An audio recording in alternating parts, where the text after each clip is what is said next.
नमस्कार साथियों। सुशांत की मौत का सच क्या है, इस बात को जानने के लिए हर कोई उत्सुक है। हर कोई अपने अपने तरीके से सोच रहा है, प्रूफ को जुटा रहा है और डिस्कशन कर रहा है।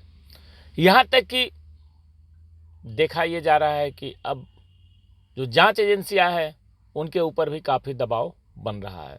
लेकिन उस दिन की एक घटना है जिसके बारे में चर्चा करना बहुत ही ज़रूरी है। लेकिन उससे पहले मैं बता दूं कि कुछ लोग तो अभी ये मान रहे हैं कि वो है जिंदा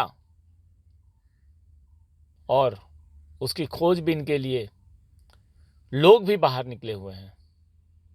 अब ये कैसी विडंबना है, ये तो आगे चल करके पता चलेगा। क्या है झूठ, क्या है सच, इसके बारे में मैं अभी कुछ नहीं कहना चाहता हूँ। लेकिन मैं तो सिर्फ इतना ही कहना चाहता हूँ कि आखिर सच क्या है, और हर कोई इस सवाल का जवाब जानना चाहता है कि मौत के पीछे की वजह क्या है। इस मिस्ट्री को आखिर कब तक सुलझाया जाएगा। इन सभी के बीच एक अहम सवाल आता है कि क्या कोई भी व्यक्ति अपने जीवन को समाप्त करने से पहले जूस पीना चाहेगा? शायद नहीं। बड़ा सवाल है। और जब से एसएसआर की रहस्यमयी अंत का बात सामने आया है, उसके बाद से ही कई सारे सवाल खड़े हो गए। और मुंबई पुलिस को दिए गए बयान में सुशांत के फ्लैटमेट सिद्धार्थ पिठानी ने यह बताया था कि सुशांत थोड़ी देर पहले ही अपने कमरे से बाहर आए थे और जूस लेकर के अंदर गए थे।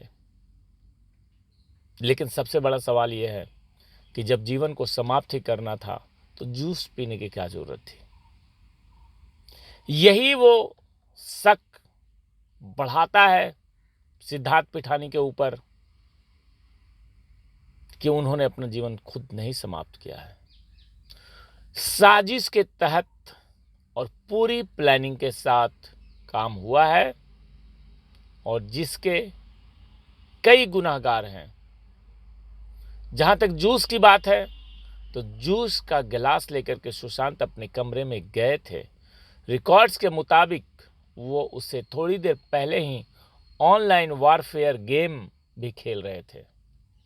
अब ये सवाल उठता है कि जो लोग ये साबित करने पे तुले हुए हैं कि यह आत्महत्या है, सुशांत ने खुद अपनी जीवन समाप्त किया था, उन सब से ये पूछा जाए कि दुनिया का कौन सा इंसान भला अपना जीवन को समाप्त करने से पहले जूस पीने की चाहत रखेगा और ऑनलाइन वॉरफेयर गेम खेलेगा। कौन सा व्यक्ति ये सोचेगा कि चलो अब तो ख़त्म ही होना है, तो आओ चलो गेम खेल लेते हैं या एक गिलास जूस पी लेते हैं, उसके बाद हम अपना जीवन समाप्त करेंगे। ये संभव नहीं है। और ये सारी बातें बनी बनाई एक कहानी बताई जाती है और इस कहानी का सबसे बड़ा गुनहगार कह सकते हैं, सूत्रधार कह सकते हैं, वो है सिद्धार्थ पिठानी, जो कि जेल के अंदर बैठ करके आराम कर रहा है।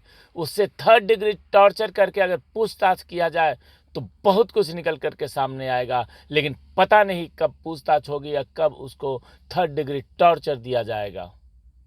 परंतु हम भी इंतज़ार कर रहे हैं और आप भी इंतज़ार कर रहे हैं और ये लड़ाई हमारी लगातार चलती रहेगी। जय हिंद, जय भारत।